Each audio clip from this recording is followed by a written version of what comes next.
Hi mga ka-Frenchies! Mayong adlaw sa tanan! Mga ka-Frenchies, for today's video, mamimigay ulit tayo ng mga free files. O di ba gustong-gusto nyo yan?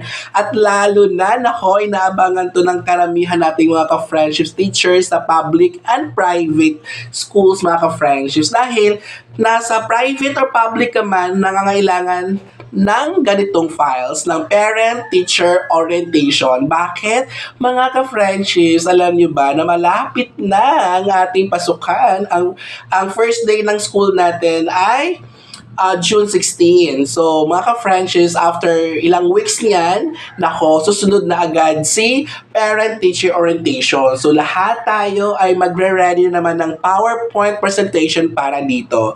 So, ito na ang video natin. Ibibigay ko na sa inyo ng libre. Pero mga ka-Frenchies, ha, tandaan at by the way, ang files na to ay hindi talaga sa akin.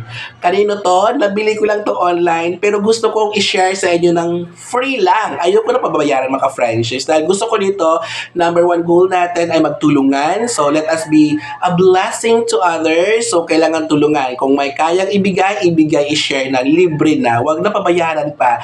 Kaya, credit and thank you so much sa totoong may-ari ng files na to. Parent Teacher Orientation PowerPoint Presentation School Year 2025-2026. Kaya mga ka-friendships, nako, ang files na to, mga ka-friendships, no, dalawa lang sila. Ang PowerPoint presentation or PPT at saka narrative report. Bakit? Dahil tayo mga advisor, alam niyo naman, di ba, magpapasa talaga tayo ng narrative bawat galaw natin kasamang parents or anumang ginagawa natin or school activities, di ba? So, part siya to, kaya kailangan natin magpasa ng narrative din. Kaya huwag natin pahirapan sarili natin. Free na din ang sample. Kasama siya sa Google Drive na save. Nasaan ang link? Nasa comment section mga ka-friendships ang link ng ating Google Drive na kung saan nakasave ang mga free files natin na para sa parent-teacher orientation. So, ano ba ang laman nito ng PowerPoint presentation? Mga ka-friendships, ang PowerPoint at saka yung narrative ay naka PowerPoint presentation at naka-Word document. Ibig sabihin, editable, mga ka-friendships. So, pero ang PowerPoint naka-ready na siya, i-edit mo na lang ng name ng school, logo ng school, name ng advisor, name ng principal, at mga agenda kung mayroon ka idadagdag like other reminders, ganon. So, yung ano naman, yung narrative naman, so edit mo na lang kung ilan ang participants mo, parents, attendees mo, anong oras, anong date, ganon. At saka charge-charin mo lang yung mga nakalagay nung ginagawa. So, pare-pareho lang naman tayo ginagawa kapag isang activity lang yan, parang activity like parent-teacher conference or parent-teacher orientation, di ba? Pareho naman tayo mga ginagawa niyan. So ganun na din, di ba? So, ito na mga ka-Frenchies, no? Ang first slide ng PPT natin, ng parent-teacher orientation, ay prayer. So, may prayer na siya, and then palitan mo name ng advisor, second slide. Third slide, picture ng principal or school head, at saka yung name, palitan ninyo. And then sa fourth slide, mga French, doon iniisa-isa ang mga agenda. So, ang agenda natin ay calendar of activities, yung mga plano ng school head ninyo, at saka yung mga sa DepEd school calendar, ibigay nyo yung mga ka-French yung activities, di ba?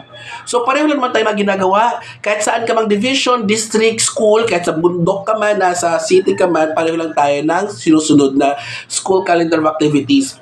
And then, class schedule. So, ito, magkaiba tayo. So, palitan nyo na lang kasi tanggalin nyo yung mga nakalagay na schedule at palitan schedule nyo. And then, school and classroom policies ito. Classroom and school, kailangan may paliwanag sa parents like proper dress code, and then time pagpasok, and then mga subjects, mga time nila, at anong araw, kung may mga iba-ibang subjects bawat araw, kailangan ma-indicate yun at mapaliwanag at mabigyan sila ng copy din, di ba mga ka-Frenchies? And then, grading system, pareho lang naman tayo dito, di ba? So, K-12 pa din ang sinusunod natin na grading system. And then, PTA, officer selection, mag-election ka na, kasi kailangan yan, mayroon tayong officers para kung may mga projects gagawin, may mga activities, kailangan ng parents mag-attend, o kaya mga ano man yan, involved siya ng pera, so parents na lang ang hawak niyan, president ng parents mo, o HRPT president mo. So, para hindi ka mga problema niyan kasi kapag pera ayaw natin yan, 'di ba? Mahirap ang salitang pera sa public, 'di ba? So, mag-ingat tayo na lang. So, let the HRPT president mo to handle and to manage kung ano mang gagawin, mga project, mga activities. Okay, then other reminders, ipasukan mo na lang sa dulo. And then mga friends, ang nice ng PowerPoint. And then i-download mo na mga friends. Hanggang dito na lang, huwag natin masyado pabain pa. Hindi natin paabutin pa ng 8 minutes kasi matagal. So wala na akong i-discuss pa dito sa video. So huwag natin pilitin na aabot ng 8 minutes. So hanggang dito na mga friends, sana naintindihan ninyo kung ano ang pamimigay nating free files at puntahan nyo na ang comment section. Nandoon sa comment section nakapin ang link ng ating mga free files. Thank you and see you sa the next video.